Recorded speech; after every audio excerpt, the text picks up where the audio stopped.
নমস্কার সুপ্রিয় দর্শক, সকলকেই স্বাগত হিন্দু লাইফস ম্যাটার ইউটিউব চ্যানেলে। দর্শক, আপনাদেরকে একটি ছবি দেখাচ্ছি। তো এই ছবিটা দেখে আপনারা একটু কমেন্ট করবেন যে আপনাদের প্রাথমিক রিয়াকশনটা কি।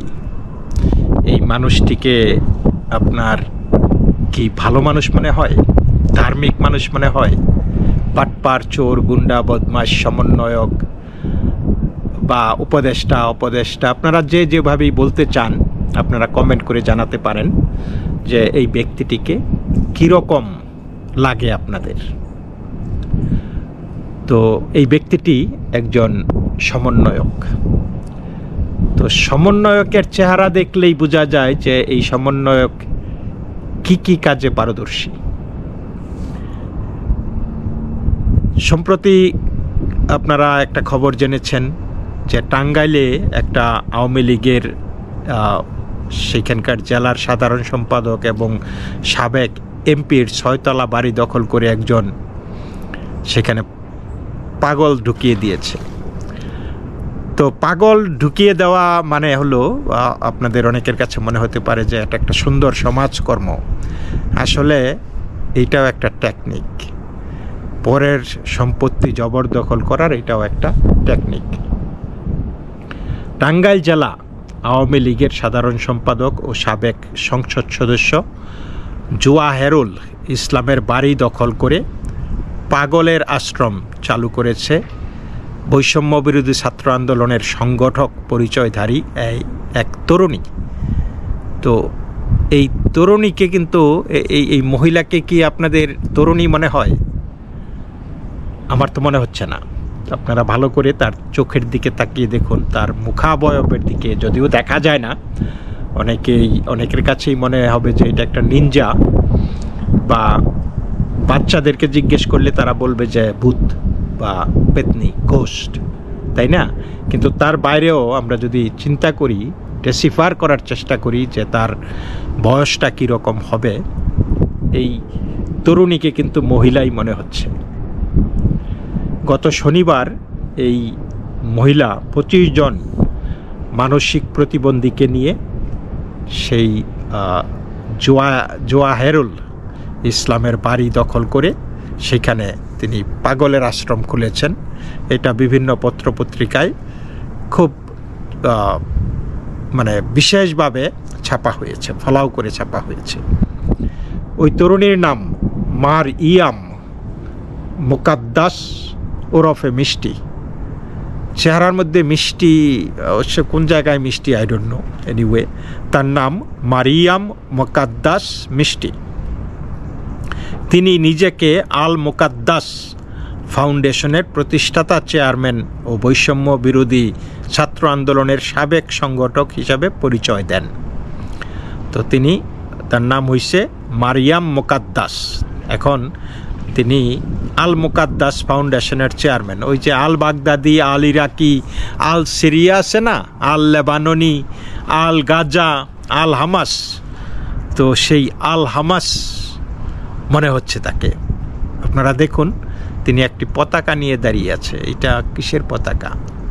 আইসিসের পতাকা, এবং সেটা বাংলাদেশের মতো একটি জায়গায় সেই পতাকা নিয়ে এই আল মুকাদ্দাস ওরফে মিষ্টি তিনি বহাল তবিয়তে সমন্বয়ক হয়ে গেছেন। মারাইয়াম মুকাদ্দাস মিষ্টি জানান, ফেসবুকে পূর্ব ঘোষণা দেওয়া হয়েছিল যে পাগলের আশ্রম করা হবে। আওয়ামী লীগের সকল নেতাদের বাড়িতে পাগলদের জন্য আশ্রম গড়ে তোলা হবে। তারই অংশ হিসাবে শনিবার সকালে তালা ভেঙে জেলা আওয়ামী লীগের সাধারণ সম্পাদক জোয়াহেরুল ইসলামের 6তলা ভবনে প্রবেশ করা হয়েছে। ওই বাসায় আল মুকাদ্দাস ফাউন্ডেশনের 20 জন পাগল রাখা হয়েছে বলে জানান তিনি। মিষ্টির মতে এটাকে জবরদখল বলা যাবে না, কারণ কোনো ব্যক্তি বিশেষের ব্যবহারের জন্য ভবনটি নেওয়া হয়নি। সমাজের অবহেলিত পাগলদের জন্য আশ্রম করা হচ্ছে। এটাকে অন্য সমন্বয়করা তাকে সমর্থন দিয়েছে বলে জানান।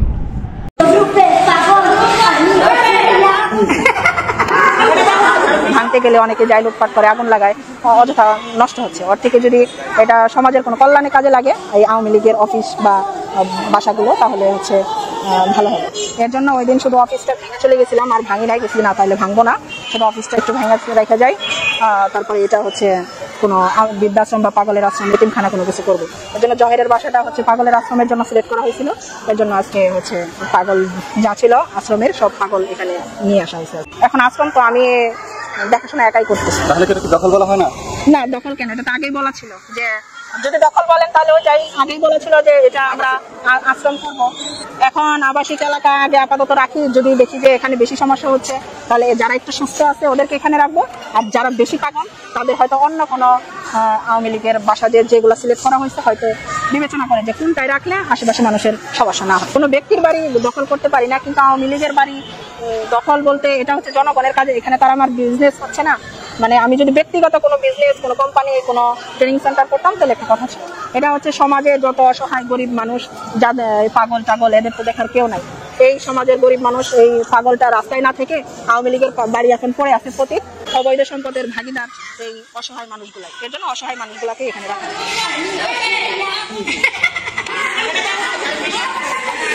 তো এখন তিনি এটাকে জবরদখল বলা যাবে না, পরের জমি মানে আরেকজনকে আপনি যেহেতু ঢুকিয়ে দিচ্ছেন, অন্য মানুষ ব্যবহার করবে, এটা জবরদখল বলে না। এখন আমি যদি একটা কারো বাড়ি দখল করে এখানে 50 জন ছাত্রছাত্রী ঢুকিয়ে দিই এবং সেই ছাত্রছাত্রীদের কাছ থেকে ভাড়া নেই, বা সেই ছাত্রছাত্রীদের নাম বলে সরকারের কাছ থেকে তহবিল সংগ্রহ করি, তাহলে এটা জবরদখল হবে না, তাই না?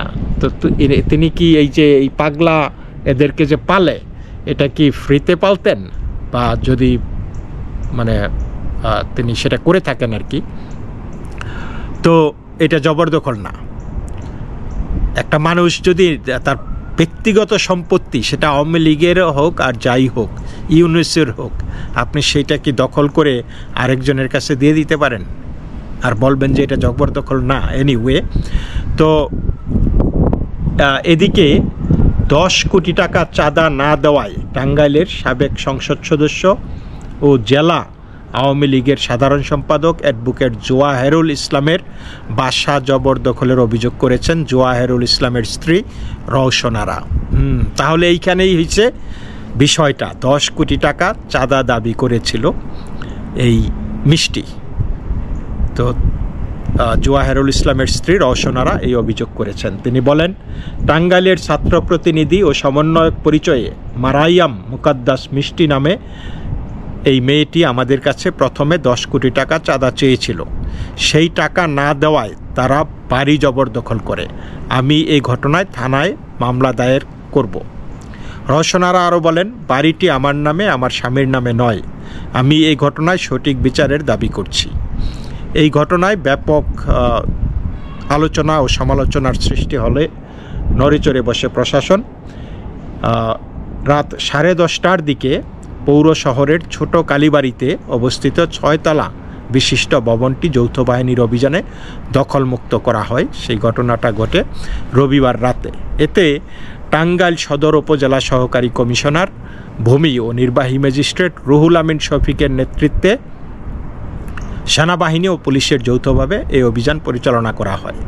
টাঙ্গাইল সদর উপজেলা সহকারী কমিশনার রুহুল আমিন শরীফ বলেন, দখল হওয়া বাসাটি যৌথ বাহিনীর অভিযানে দখলমুক্ত করা হয় এবং সেখানে রাখা 17 জন মানসিক ভারসাম্যহীন রোগীকে পূর্বের জায়গায় পাঠানো হয়েছে। উল্লেখ্য, গত 5ই আগস্ট আওয়ামী লীগ সরকারের পতনের পর থেকে সাবেক এমপি ও জেলা আওয়ামী লীগের সাধারণ সম্পাদক জোয়াহেরুল ইসলাম সপরিবারে আত্মগোপনে রয়েছেন। গত 6ই ফেব্রুয়ারি বিক্ষুব্ধ ছাত্র জনতা টাঙ্গাইলের সাবেক এমপি ও আওয়ামী লীগের সাধারণ সম্পাদক অ্যাডভোকেট জোয়াহেরুল ইসলামের বা ভিপি জোয়াহেরের বাসায় প্রবেশ করে লুটপাট ও ভাঙচুর চালায়। এদিকে জোয়াহেরুল ইসলামের বাসা ভাঙচুর, লুটপাট, দখল ও 10 কোটি টাকা চাঁদার দাবি মামলায় সমন্বয়ক পরিচয়ধারী মারায়াম মুকাদ্দাস মিষ্টিকে গ্রেপ্তার করেছে পুলিশ। রোববার 9ই মার্চ রাতে শহরের পশ্চিম আকুরটাকুরপাড়া হাউজিং এলাকা থেকে তাকে গ্রেপ্তার করা হয়। টাঙ্গাইল সদর থানার ওসি তানবীর আহমেদ বিষয়টি নিশ্চিত করেন। গ্রেপ্তার মারাইয়াম মুকাদ্দাস মিষ্টি বাসাইল উপজেলার ফুলকি ইউনিয়নের দোহার যোশীহাটি গ্রামের মাজহারুল ইসলামের মেয়ে। তিনি টাঙ্গাইল শহরের আকুর টাকুর পাড়ায় ভাড়া বাসায় বসবাস করেন। টাঙ্গাইলের বৈষম্য বিরোধী ছাত্র আন্দোলনে নেতৃত্বদানকারী বেশ কয়েকজন জানান, মিষ্টির কর্মকাণ্ডের সঙ্গে তাদের কোনো সম্পর্ক নেই। মিষ্টির চাঁদাবাজি ও অবৈধ দখলদারির সঙ্গে জড়িত যেই হোক না কেন তাদেরকে আইনের আওতায় আনার জন্য জোর দাবি জানাই। তো দর্শক, এইদিকে শোনা গেছে যে এই মিষ্টি নাকি এখন জামিনে মুক্তি পেয়েছেন। তাহলে এই জামিনগুলি কিভাবে হয়, কারা জামিনের ব্যবস্থা করে? তো এটার থেকে কিন্তু বোঝা যায় যে ইউনূস সরকারটা আপাদমস্তক জঙ্গি দ্বারা পরিচালিত। আমরা কি দেখেছি যে এই যে তথাকথিত অপারেশন ডেভিল হান্টের নামে যাদেরকে ধরে নিয়ে যাওয়া হয়েছে তাদেরকে এইভাবে ধরামাত্রই জামিন দিয়ে দিয়েছে, অথচ এই মহিলা জবরদখল করে বাড়ি জবরদখল করেছে, তাছাড়া বিভিন্ন চাঁদাবাজির সাথে জড়িত এবং 10 কোটি টাকা চাঁদা চেয়ে না পাওয়ায় বাড়িতে হামলা করেছে। তাকে সুনির্দিষ্ট অভিযোগে পুলিশ গ্রেপ্তার করার পরেও সাথে সাথেই কি করে এই মহিলা জামিন পেয়ে যায়? তো বাংলাদেশ যে জঙ্গিদের কবলে পড়েছে, কবলে আছে, সেই জিনিসটা কিন্তু বোঝার জন্য আর রকেট সায়েন্টিস্ট হইতে হয় না। তা আপনারা দেখেন, এই এরা আজকে সমাজের নেতৃত্ব দিছে, এই নিনজারা। আপনারা চিন্তা করে দেখেন দেশের অবস্থা কোন দিকে যাচ্ছে। এখন মহিলা মোস্তানো নাইমা গেছে রাস্তায়, সমন্বয় কইলেই 7 খুন মাপ। আপনার টাকাও চলে আসবে, বাড়িঘরও দখল করতে পারবেন, আবার জামিনও পেয়ে যাবেন সঠিক সময়ে। এই হলো শান্তিতে নোবেল পাওয়া অশান্তির জনক ইউনূসের বাংলাদেশের চরিত্র। তো দর্শক, এই পর্যন্তই। সকলেই ভালো থাকবেন। নমস্কার।